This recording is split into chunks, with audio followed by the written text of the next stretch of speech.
రావాలి. నేను ఇంకొక మాట కూడా చెప్తున్నా, మీకు సీఎం రిలీఫ్ ఫండ్ కానీ ప్రభుత్వం తరఫున రాష్ట్ర ప్రభుత్వం తరఫున వచ్చే ప్రతి విషయం కూడా నా దగ్గర రావాలి. వచ్చిన తర్వాత నేను కాదంటే ఎంపీ గారి దగ్గరికి వెళ్ళి అది కూడా నేను కరెక్ట్ చెప్తున్నాను. ఇక్కడ నాయకులే చెప్తున్నా, కార్యకర్తలు చెప్తున్నా, అంతా చెప్తున్నా. మీరు కూడా ఫస్ట్ మండపాటి దగ్గర రావాలి.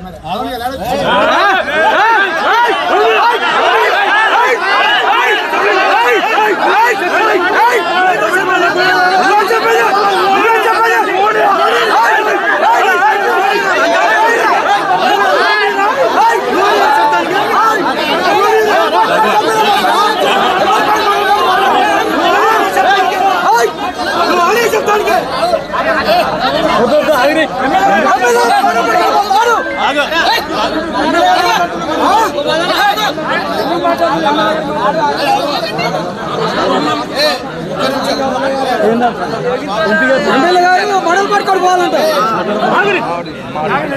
మాట్లాడతారా ఎంపీ గారు?